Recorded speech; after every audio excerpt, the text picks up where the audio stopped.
world, it's Keely and I'm back for another video. This is going to be my April TBR. There's like a bunch of different sections for this TBR because I have a ton of different ideas in my head for reading vlogs, and I'm just in a very like spooky, horror, atmospheric, creepy mood right now for reading.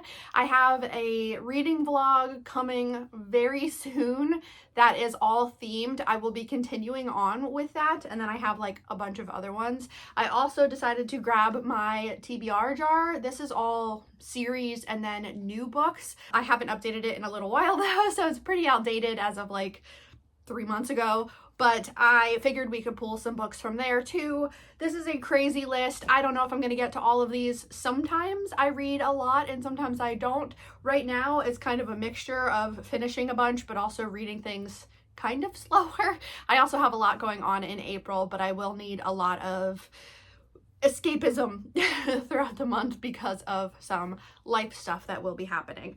Let's start with the books that I am currently reading that I probably will not finish these by the end of March. I definitely won't finish one of them. I don't know if I'll finish the other two, but maybe. The first one that I'm reading is One Dark Window by Rachel Gillig. This is the first book in the Shepherd King duology. This I bought for Sydney's book club from last year. I think it was the November book club pick, and I never got around to reading it. I've heard very mixed things about these books. Some people absolutely love them and some people really hate them.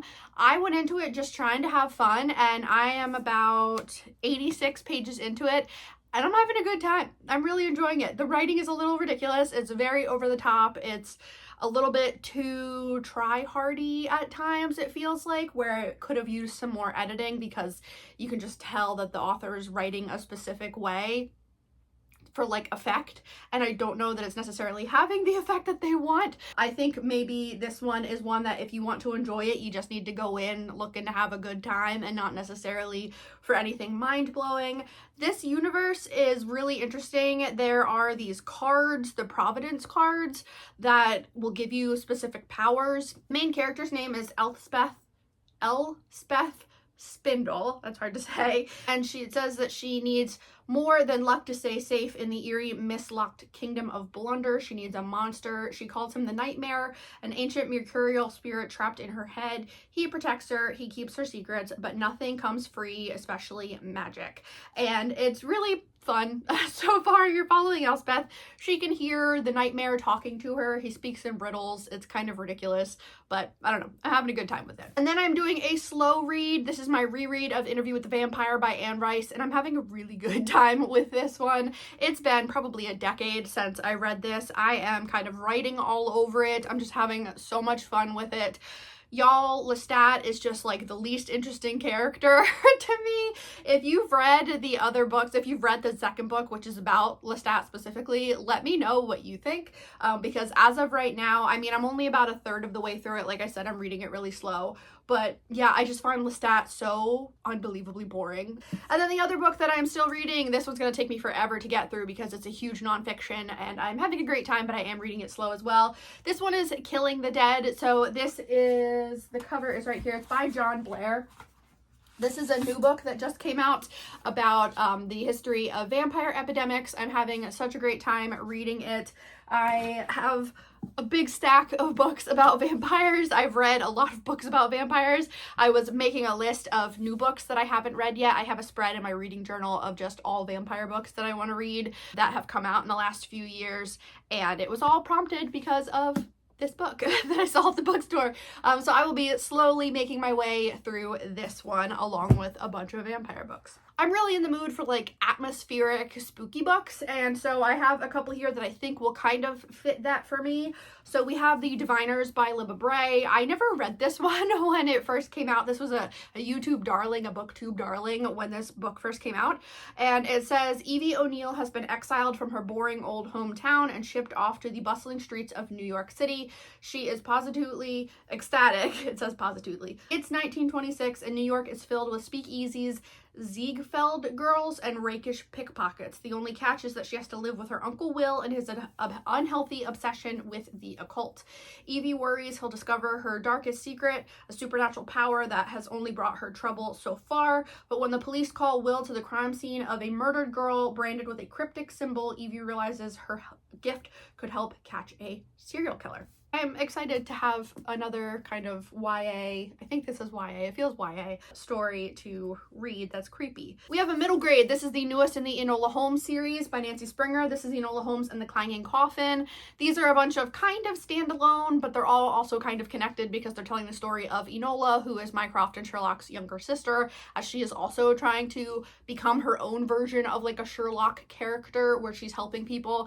And it's just super cute, and I love these stories so much. And this is the newest one, so I decided to obviously pick it up since I have literally all the other ones. And this one, the writing is absolutely huge, so this one will probably get read in a day. Then we have one I got for Christmas from my husband. This is Someone You Can Build a Nest In by John Wiswell. I've heard amazing things about this one, and this one is about shapeshifters.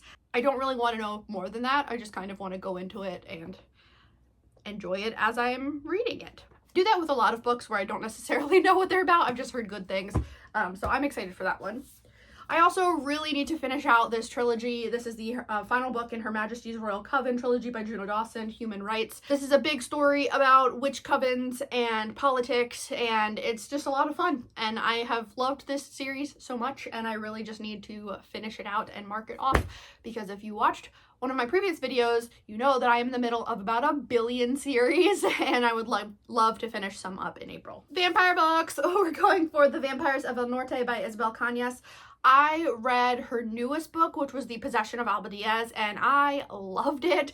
This author does atmospheric horror so well, and I've heard really, really amazing things about this one, so I'm super excited to have that one. Then I have another one by Angela Carter. So I read The Toy Shop by Angela Carter last year, and I enjoyed it. It was kind of messed up, but Angela Carter wrote really kind of messed up fairy tale stories, and this is the most popular one. This is a collection of short stories, and I just think it's going to be a lot of fun to read in my like spooky era. I love that there's Summerween. I wish that there was one for spring, so I'm just like spring horror and Summerween, I'm just doing all of the things right now. Speaking of atmospheric, I really want to pick up The Prestige by Christopher Priest. This is one that was on my 26 books to read in 2026 list, and I also picked it for a potential for a TBR spin for February? Maybe? I think so, but I ended up reading Gwen and Art Are Not in Love by Lex Croucher, and I had a great time with it. But this one is about seances and magicians, and I haven't seen the movie in a very, very long time, but I'm very excited to read the book. Then we have 2 short story collections I'd really like to get to. So this one I'm picking for a TBR spin for March. It's probably not going to get read in March, but that's okay. This one is White Cat, Black Dog by Kelly Lake, who also writes a lot of like fairy tale-esque stories. I've heard amazing things about this short story collection. It's been recommended to me by a couple people, so I would really like to finally read it.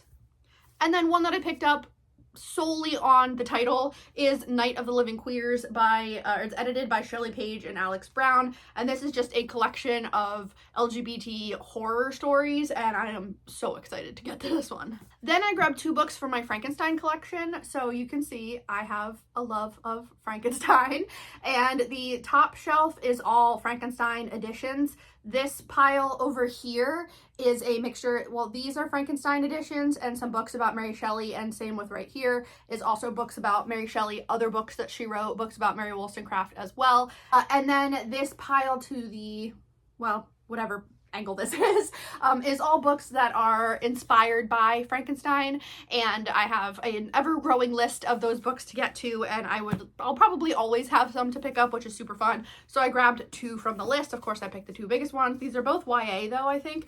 We have My Imaginary Mary by Cynthia Hand, Brodie Ashton, and Jodi Meadow. This is in whatever the series is called. They have My Lady Jane as the first one, and it's just supposed to be like a really fun kind of retelling inspired Mary Shelley story, and I'm looking forward to it. And then we have this one, which is the Mary Shelley Club by Goldie Moldavsky, and this is a YA horror that is about some kind of like club cult thing at school, And I did start reading it when I bought it a couple years ago, but then I never finished it, so I would really like to actually get this one read. Then I would like to finally get into some dark academia. It's been a little while, so I grabbed The Secret History by Donna Tartt. This is like one of the most well-known. I've heard very mixed things. Either you love this book or you hate this book, so I am just excited to see what I think. We have 2 horror authors that I am very interested in, so I think I'm going to do a video about these, like a standalone, do I like these authors? I've heard amazing things about both of them. We have Don't Let the Forest In by C.G. Drews and She is a Haunting by Trang Tan Tran. Again, just heard amazing things about both of these. I have 2 books by this author, but this is the only book I have by this author. So I'm really hoping that I'm going to like this author and will want to read, or these authors, and will want to read all of their books. And the final book that I have on this stack is this massive one. This is Ordinary Monsters by J.M. Miro. This is the first book in, I think, a duology that takes place in Victorian London, and it's got kids that have magic powers, and typically if it takes place in the 1800s and it's got any kind of like fantasy or spooky element, I really enjoy it. So I'm hoping that I'm really going to have a good time with this one. All right, let's pick a couple books and see how this goes. So we'll go to the bottom. Oh, if that's an unfolded one, which means I already read that. So let's pick this one, which is, can you see, what does that say? Does that say My Imaginary Mary? Perfect, it's already on my list, yay! Okay, so we're gonna keep My Imaginary Mary on my list. Okay, here, I'll make sure you guys can see it. We'll pick another one down here. All right, we got a blue one. This one is for, what? Far Edges of the Known World. Oh God. What even is this one? Far Edges of the Known World. Oh, this is a nonfiction history. No, I'm not in the mood for this one right now, so I'm gonna put this one off to the side. Man, that took me a while to register because I couldn't even think that it would be a nonfiction. Okay. Let's pick another one. I am interested in that one. It's on my shelf, but I'm not gonna read it right now. All right, so we have this one, which is something post.